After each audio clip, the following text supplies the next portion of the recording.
বাংলাদেশের রাজনৈতিক ইতিহাসে বিএনপি ইসলামপন্থীদেরকে সাথে নিয়ে রাজনীতি করেছে, অন্যদিকে আওয়ামী লীগ বাম এবং সেকুলারদেরকে তাদের সাথে ভিড়িয়েছে এবং সেভাবেই রাজনীতি করেছে। এখন যে প্রেক্ষাপট তৈরি হয়েছে তাতে বিএনপি ভবিষ্যতে ইসলামপন্থীদের বিরুদ্ধে অবস্থান নেবে কিনা সে বিষয়টা সম্পর্কে আজকে আলাপ করব।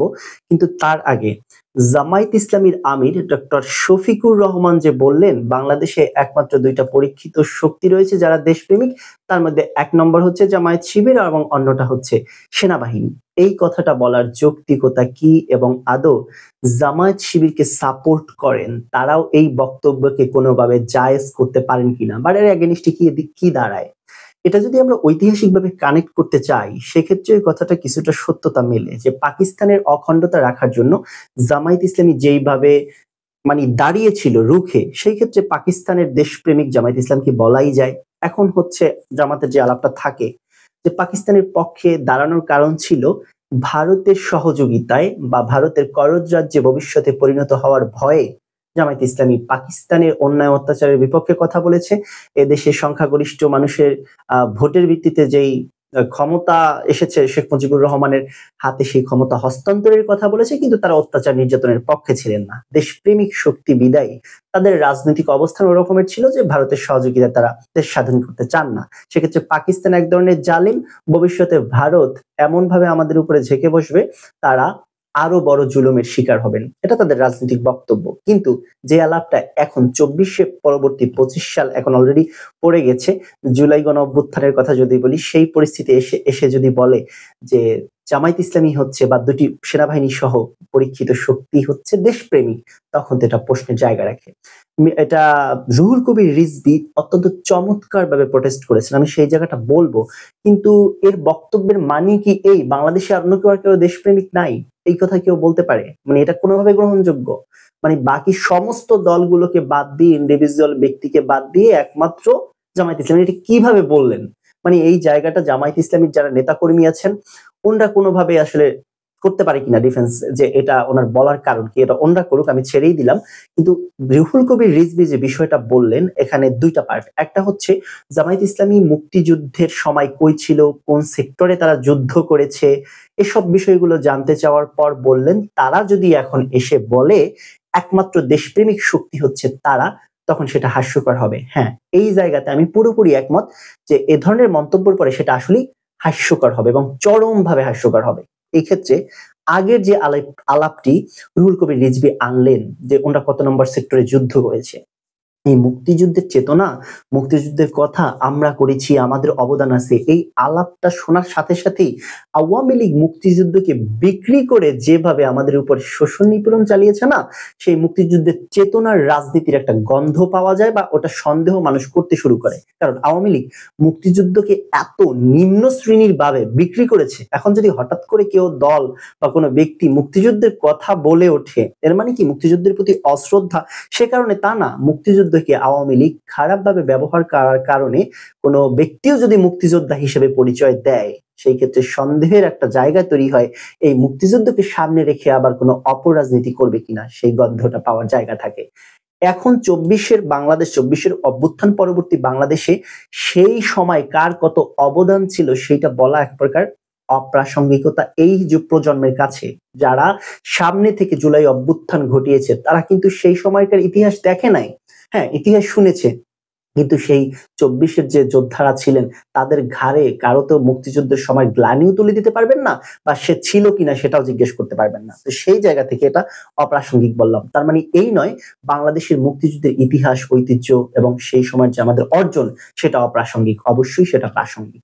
তার পরবর্তী যে আলাপটা দিতে চাচ্ছিলাম তা হচ্ছে বিএনপি কি আসলে তার আগের রাজনৈতিক যে স্ট্রাকচার ছিল, যেইভাবে করতো যে ইসলামপন্থীদেরকে সাথে নিয়ে রাজনীতি করবে, সেটা একেবারে বাদ দিয়ে দেবে কিনা? তারা কি আসলে ইসলাম বিদ্বেষী হয়ে উঠবে কিনা? একটা প্রাথমিক আলাপে আমরা দেখতে পারি যে আওয়ামী লীগ চলে যাওয়ার পরে বাংলাদেশের রাজনৈতিক দল হিসেবে জাতীয় পার্টি যেইভাবে জনগণের কাছে অগ্রহণযোগ্য হয়ে গেছে, দ্বিতীয় শক্তি কাকে বলবো বিএনপির পরে? জামায়াত ইসলামীকে বলতে পারবেন, বড় দল, সুসংগঠিত, আগের দিনের রাজনীতি এবং তাদের ভোটের যে অভিজ্ঞতা সবকিছু মিলিয়ে এবং জামাতের হম্বিতম্বি সবকিছু মিলিয়ে তাদেরকে দ্বিতীয় রাজনৈতিক শক্তি হিসেবে বলা যেতে পারে। এখন এই শক্তিটাকে নিয়ে যদি বিএনপি আগের মতো করে জোট করে রাজনীতি করে, তাহলে তার বিরোধী দল কি জাতীয় নাগরিক কমিটি সহ আরো যে সমস্ত নতুন রাজনৈতিক দল হচ্ছে তারা পারবে? আসলে এটার সম্ভাবনা খুবই কম।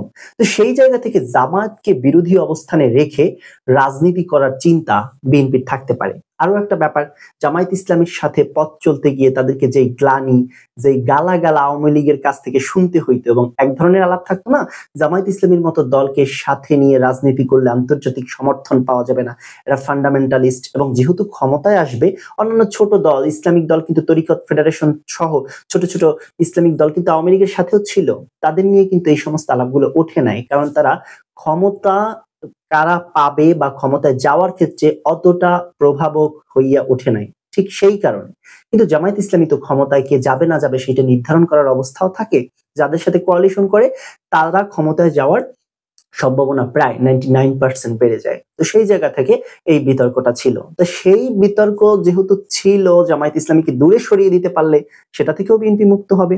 একই সাথে অন্য সব ইসলামিক দলগুলোর সাথে মানে চরম লেভেলের ঘোর বিরোধী মতাদর্শগতভাবে এবং রাজনৈতিকভাবেও, মানে ইসলামী দলই মনে করে না, যে চরমনাই বক্তব্য এর আগে দিয়েছেন, যেটা বাংলাদেশ ওই যে ইসলামী আন্দোলন নামে পরিচিত, তারাও কিন্তু জামাতের সাথে উঠ বস বা একটু নরম সুরের আলাপ, ঐক্যের আলাপ, এবং আমি যদি আরো স্পেসিফিক ভাবে বলি, সেটা হচ্ছে বাংলাদেশে এই মুহূর্তে সবচেয়ে গুরুত্বপূর্ণ একজন বক্তা, তরুণ সমাজ থেকে শুরু করে সবার মধ্যে যার একটা প্রভাব বিস্তার হচ্ছে, ইতিমধ্যে হয়ে গেছে বলা যেতে পারে, এই যে মাওলানা মিজানুর রহমান আজাহারি, উনি পেকুয়ার একটা মাহফিল দিয়ে শুরু করলেন এবং আজকে যশোরে আর একটা মাহফিল, ওনার টোটাল মাহফিলের কথাবার্তা এবং কি পয়েন্ট গুলো যদি দেখি, উনি ঐক্যের আলাপ দিচ্ছেন এবং ওই মাহফিলের স্টেজে সব দলের সাংস্কৃতিক গোষ্ঠী, যেটা ইসলামিক কলরব, যেটা চরমনাইয়ের এবং শিবিরের যে সমস্ত কালচারাল গোষ্ঠীগুলো আছে, তারা একত্রে আসছেন এবং অন্যান্য কওমি আলেমরাও কিন্তু সেই মঞ্চে বক্তব্য দিচ্ছেন। এর মানে হচ্ছে ইন্ডিয়া আমাদের দেশে যেই ধরনের আগ্রাসন চালিয়েছেন, তার মধ্যে এটা সামনে রেখে করার চেষ্টা করেছেন যে হুজুররা এদেশে হচ্ছে জঙ্গি, যে কোনো ভাবে এই মৌলবাদী গোষ্ঠীকে ক্ষমতায় আনতে দেওয়া যাবে না বা আসতে দেওয়া যাবে না, তাদেরকে ঠেকাতে হবে। যে এই কথাটা কিন্তু সুজাতা সিং আসার পরে এরশাদকে বলেছিল যে তুমি যদি নির্বাচনে না যাও তাহলে এই মৌলবাদী গোষ্ঠী ক্ষমতায় এসে যাবে, এটা ইন্ডিয়ার স্বার্থের বিপক্ষে। এই জিনিসগুলো একদম টোটাল স্পষ্ট হয়ে গেছে। সেই জায়গা থেকে সমস্ত ঘরানার আলেমদেরকে যখন পিটিয়ে পিটিয়ে জেলখানায় নেওয়া হচ্ছিল, কারো অপরাধে কারো নিরপরাধে, এই ক্ষেত্রে কিন্তু তাদের মধ্যে একটা ঐক্য গড়ার সম্ভাবনা প্রবল পরিমাণে হয়ে গেছে এবং বিএনপিও তার পুরোনো দিনের গ্লানি বাদ দিয়ে নতুন একটা রাজনীতি শুরু করতে পারবে। সেই ক্ষেত্রে বামদেরকে কাছে টানার সুবিধা রয়েছে এবং এই দুইটা শিবির যদি আলাদা হয়ে যায় এবং নতুন ভাবে যে একটা সম্ভাবনা তৈরি হয়েছে যে জামায়াত শিবিরের সাথে এই যে গণ অভ্যুত্থান থেকে আসা নাগরিক কমিটি এবং বৈষম্য বিরোধী ছাত্র আন্দোলনের নেতাদের এক ধরনের সখ্যতা, খুব আবেগপূর্ণ জায়গায়ও কিছু কিছু দেখা গেছে, তারা যদি সবাই একত্রিত হয় তাহলে বিভাজনটা একদম স্পষ্ট। বিএনপি প্রগতিশীল ঘরানার যারা যারা আসতে চান তাদের সাথে, তাদেরকে নিয়ে একটা বলয় তৈরি করবে, একই সাথে জামায়াত ইসলামী, ইসলামিক দলগুলো সহ নতুন যে সমস্ত দলগুলো আসবেন আর বাকিদের মধ্য থেকেও যদি কেউ আসেন তাদেরকে নিয়ে একটা বলয় তৈরি করবেন। আর এই দুই বলয়ের রাজনীতি যদি শুরু হয়, সেই ক্ষেত্রে এই রাজনৈতিক আলাপ মাঠে ময়দানে দিতে গিয়ে যদি ইসলামিকরা অন্যদিকে চলে যাচ্ছে, সেটা বিএনপির জন্য রিভার্স। বিএনপি সেই ক্ষেত্রে কথা বলতে বলতে ইসলাম বিরোধী হয়ে উঠতে পারে। আর সেই জায়গাতে আওয়ামী লীগকে যদি ভারত কোনোভাবে বাংলাদেশে পুনঃপ্রতিষ্ঠিত করতে না পারে বা আওয়ামী লীগের অবস্থান নিশ্চিত না করতে পারে, আর বিএনপি যদি কাছাকাছি আওয়ামী লীগের মতো রাজনীতি করতে শুরু করে, যেটা ভারতের স্বার্থকে মূলত ঠিক রাখে, সেক্ষেত্রে তাদের পক্ষ থেকেও না চাইতেও এক প্রকার সাপোর্ট দিতে হবে, মানে বিএনপিকে দিতে হবে। তো সেই জায়গা থেকে সামনের রাজনীতি এখনকার যেই প্যাটার্ন চালু আছে বা এইভাবেই যদি চলতে থাকে, অন্য মানে খুব সরল রৈখিক ভাবে যে বিএনপি ক্ষমতায় আসতেছে, সরকার গঠন করতেছে, আর বিরোধী দলে জামাত থাকছে, সেই ক্ষেত্রে ইসলামের বিপক্ষে গিয়ে ন্যারেটিভ বলেন এবং তাদের বক্তব্য বলেন দিতে দিতে এক পর্যায়েও এই ইসলামিক দলগুলো যেহেতু একদিকে থাকবে, ইসলাম বিরোধী হিসেবে বিএনপিকে আখ্যায়িত করারও তাদের পক্ষ থেকেও একটা চেষ্টা চলবে। কি হচ্ছে সামনের রাজনীতিতে, দিন যত যাবে, নির্বাচন যত ঘনিয়ে আসবে, তত বেশি ক্লিয়ার হবে। এর বাইরে গিয়ে জামায়াত ইসলামী ইন্ডিয়ার সাথে কোয়ালিশন করতে পারেন বা ইন্ডিয়ার সাথে আতাত করতে পারেন, সেটা প্রকাশ্যে অথবা অপ্রকাশ্যে, এই ধরনের আলাপও কেউ কেউ দিচ্ছেন। কি হচ্ছে সবকিছু সামনের দিকে দেখা যাবে।